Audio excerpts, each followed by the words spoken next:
Salut à tous, aujourd'hui dans cette vidéo je te présente les actions que je vais acheter et suivre en janvier 2025 en bourse. Et d'ailleurs j'en profite pour te souhaiter une très belle année et notamment dans tes investissements. Alors aujourd'hui dans un premier temps on va regarder bien les rendez-vous du mois, le marché comment il s'est comporté ces derniers temps. Et puis dans la deuxième partie je te présenterai bien évidemment mes achats que je vais faire en bourse au mois de janvier 2025. Et il y a notamment quelques petites nouveautés.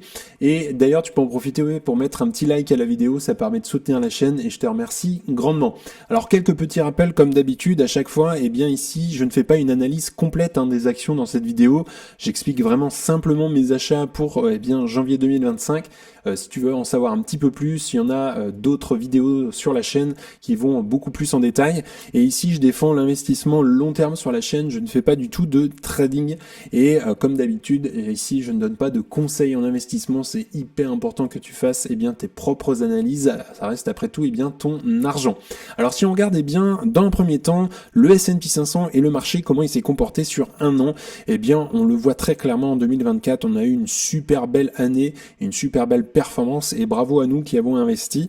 Et on le voit très clairement, on a eu des petites corrections, mais globalement on a commencé l'année autour des 4700 points et on a fini l'année à plus de 6000 points. Donc ça c'est vraiment incroyable. Alors évidemment on n'aura pas des années comme ça tout le temps. 2025, je sais pas comment ça sera. Il y aura certainement peut-être des corrections plus importantes qu'en 2024 et ce serait pas plus mal que le marché respire un peu. Ça permettrait notamment en 2025 d'avoir des opportunités d'achat avec quelque part des soldes. Et donc là, on est rentré un petit peu en correction par rapport au point plus haut qu'on a eu à peu près fin décembre. On était autour des 6000 points. Là, on retombe sur les 5009 à voir comment ça va continuer. Est-ce que c'est à la baisse ou alors est-ce que ça va continuer à la hausse? Alors si on regarde maintenant la projection de différentes banques sur la performance du S&P 500, on finirait l'année 2025 autour des 6500, 6600 points majoritairement. Il y a même des banques qui donnent le S&P 500 à 7000 points à la fin de l'année 2025. Bon voilà, on aurait plutôt une bonne année, mais ça on peut pas le prédire, et ce sera pas évidemment comme 2024, on a fait vraiment une très très bonne performance. Il y aura certainement des corrections et je l'espère en tout cas, ça permettra d'avoir des belles opportunités en bourse. Alors si on regarde maintenant le forward PE ratio donc des méga caps, donc c'est la courbe en rose. Il y a 8 méga caps, c'est Alphabet, Amazon, Apple, Meta, Microsoft, Netflix, Nvidia, Tesla notamment. Et donc aujourd'hui, on le voit, on est quand même sur un marché qui est assez cher puisqu'on a un ratio autour des 30-31. On avait quand même des opportunités et un ratio beaucoup plus bas en 2022-2023. Et si on regarde même l'historique avant, sur la période 2015, 2014, 2016, on était plutôt autour des 20 et voire même 15 pour certains moments. Donc on le voit aujourd'hui, on est quand même sur un marché assez cher et ce serait pas plus mal que le PE ratio descende à des niveaux, on va dire, plus corrects, autour des 20 en 2025. Donc à voir comment ça évolue, même si aujourd'hui ça m'inquiète pas énormément, on n'est pas complètement hyper évalué, même si on est quand même dans un marché assez cher, il faut quand même le noter. Alors si on regarde également les rendez-vous du mois pour ce début d'année 2025, la Fed se réunira le 28 et le 29 janvier. Donc là cette fois-ci, je ne pense pas qu'on aura de nouvelles baisses des taux d'intérêt puisque on l'a déjà eu en décembre et dans le discours notamment de Jérôme Powell, il disait que voilà, ils allaient attendre, notamment être un peu patients, voir comment l'économie évolue et l'inflation également. Et puis il faut savoir qu'en janvier quand même, on a la passation de pouvoir Joe Biden et Donald Trump.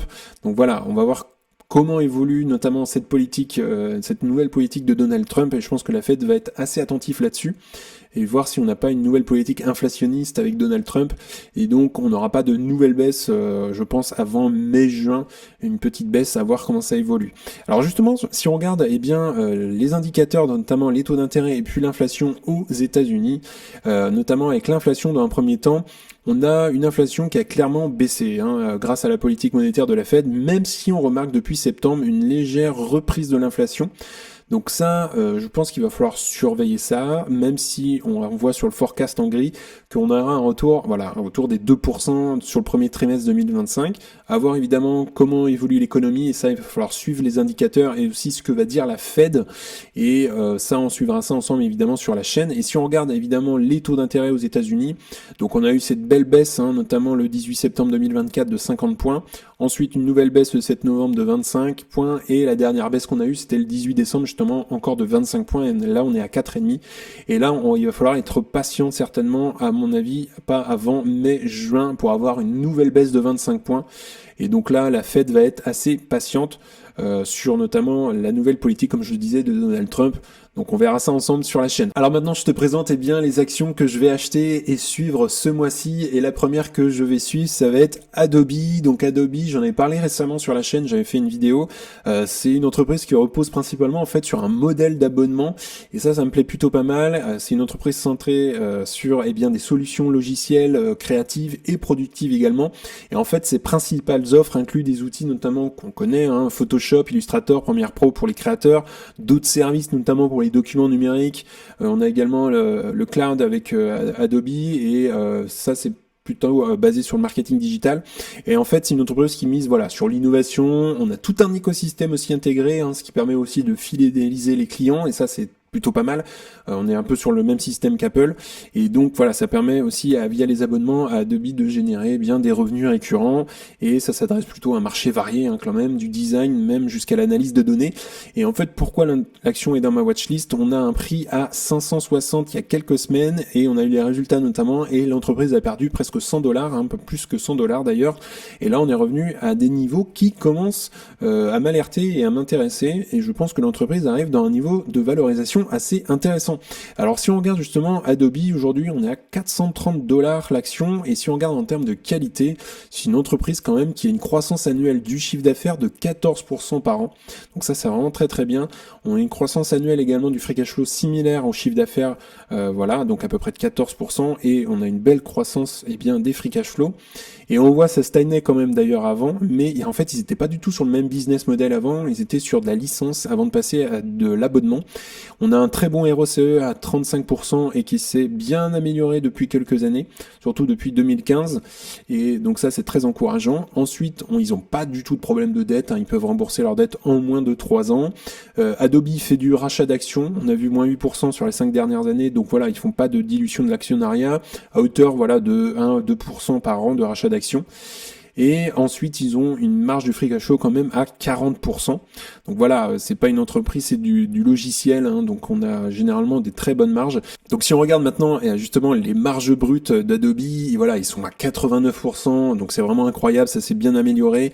Et en plus de ça, ça laisse entre guillemets du chemin pour améliorer bien les marges nettes si on a déjà à la base des très bonnes marges brutes. Donc ça c'est vraiment très encourageant. Alors si on regarde la valorisation en même temps d'Adobe, pourquoi elle m'intéresse? Aujourd'hui on a un ratio prix free cash flow de 24, on était à 35 sur une moyenne 5 ans et 34 sur une moyenne 10 ans. Donc quand même, c'est pour ça que l'entreprise commence à m'intéresser assez fortement. Et donc si on regarde un petit peu l'historique du ratio prix free cash flow, c'est une entreprise qui a toujours été assez chère, surtout sur les 10 dernières années. Et là, on était au-dessus des 30, on a même tapé les 40, on était même parfois à 50, et on est toujours été au-dessus des 30 et donc si on veut revenir sur du 20 à peu près, il fallait revenir à peu près au Q4 2022, mais en 2022 on avait toujours à peu près des bonnes opportunités à ce moment-là. Et sinon si on regarde avant 2012-2013, on était sur une entreprise qui était plutôt sur un ratio prix-free cash flow entre 15 et 20 et au mieux c'était 25. Donc voilà, c'est pour ça que l'entreprise est un petit peu dans ma watchlist en ce moment. Je vais évidemment la suivre et voir si elle continue de baisser autour des $400, ça pourrait être tout à fait intéressant. Alors si on regarde, la deuxième entreprise qui va m'intéresser, c'est IMSS que je vais suivre, et c'est une entreprise de télésanté, donc axée vraiment sur la vente directe aux consommateurs, une entreprise spécialisée notamment dans les produits et aussi les services pour la santé et le bien-être.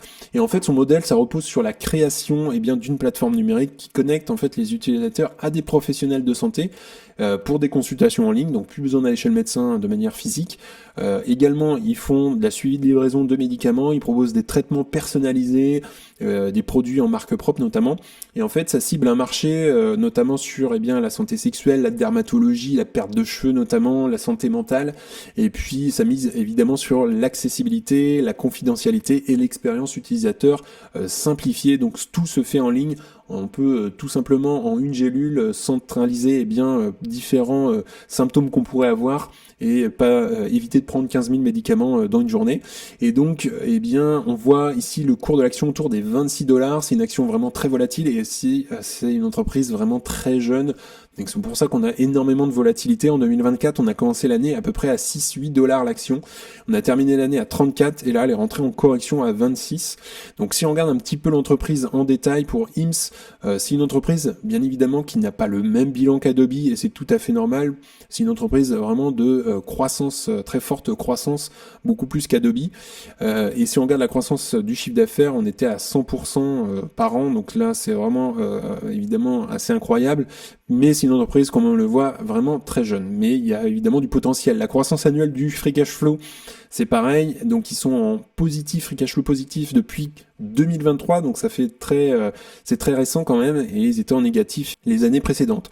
Si on regarde le ROCE, évidemment, il est en négatif. Alors, si on regarde rien que l'année 2023, on est à 13%, ce qui est très encourageant. La dette net free cash flow, donc là, ils n'ont pas de problème de dette, ils peuvent rembourser leur dette en moins de 3 ans. Ils font évidemment de la dilution de l'actionnariat, donc ça c'est pas super bon, mais ça reste une entreprise de croissance, donc ça m'inquiète pas trop. Il faut vraiment analyser business par business, entreprise par entreprise. Quand on a une entreprise très installée, évidemment comme Google, Microsoft, ça serait un peu inquiétant qu'il y ait une forte dilution, mais pour des entreprises vraiment très jeunes qui ont de la très forte croissance à venir, ça m'inquiète pas trop qu'il y ait évidemment de la dilution au début. Donc ça c'est tout à fait normal. Et ensuite on a une marge free cash flow forcément qui est négative sur une moyenne 5 ans puisqu'ils perdaient de l'argent, mais si on regarde rien que l'année 2023, on est à 5,39% de marge free cash flow. Donc voilà, entreprise que je vais suivre. Alors si on regarde la valorisation, on est actuellement à un prix free cash flow de 34 et la moyenne 5 ans était à moins 22, alors forcément ils perdaient de l'argent, donc là c'est une entreprise vraiment très jeune, et donc ça veut pas dire grand chose quand on regarde le ratio prix free cash flow, mais aujourd'hui on est à peu près à 34. Donc voilà, ce qu'on regarde avant, on était plutôt autour de 60, et c'est normal que ça baisse puisqu'il commence à gagner de l'argent que depuis à peu près 2 ans à peine. Donc voilà, entreprise que je vais suivre ce mois-ci, notamment s'il y a une belle correction autour des 18-20. Ensuite, action que tout le monde connaît puisque ça fait un petit moment que je l'achète, c'est Celsius, entreprise basée dans les boissons énergisantes mais plutôt axée bien-être et santé. Et donc l'action a beaucoup chuté, surtout depuis le mai-juin 2024. On était autour des 100 $ et aujourd'hui on est autour des 28. Et donc voilà, je l'achète doucement, je construis ma position dans le temps. Il y a d'ailleurs une vidéo sur la chaîne si tu souhaites aller la voir. Et je continue de renforcer ma position en décembre et je vais continuer évidemment pour ce mois de janvier. Donc mon prix d'achat est sous les 31 $. Donc voilà, on y est aujourd'hui autour des 28. Donc voilà, entreprise que évidemment je vais continuer de renforcer ce mois-ci. Deuxième entreprise également, c'est Enphase. Ça fait vraiment beaucoup plus longtemps que Celsius que je l'achète. Et j'avais fait une pause notamment, mais là elle avait pas mal chuté, notamment les derniers mois, à cause, j'ai envie de dire, de Donald Trump, et c'est pas plus mal, ça donne des opportunités, et puis on a eu aussi des résultats qui sont sortis au même moment, et donc l'action a pas mal chuté autour des 60, elle a repris après autour des 70 $, mais il faut savoir quand même qu'on était en début d'année, même jusqu'à septembre, autour des 110, 120, 130 $. Donc voilà, elle faisait un peu yo-yo. Et donc voilà, par contre, je vais ralentir, je l'ai écrit ici, mes achats, car la position en fait commence à être assez importante dans mon portefeuille. Et moi, je vise sous les 90 $, donc on y est encore. Je pourrais éventuellement la renforcer un tout petit peu. Je verrai évidemment ça au cas par cas. Donc voilà, c'est les 4 entreprises. Donc il y en a 2 nouvelles que je vais suivre et il y en a 2 que tu connais déjà, puisque ça fait un petit moment que je les suis. Et donc c'est 4 entreprises que je vais suivre ce mois-ci. Donc pour terminer, j'achète l'ETF S&P 500 de chez Vanguard en début de mois sans me poser de questions. Donc le ticker c'est VUSA et ça me permet moi de m'exposer sur les 500 plus grandes entreprises du marché américain.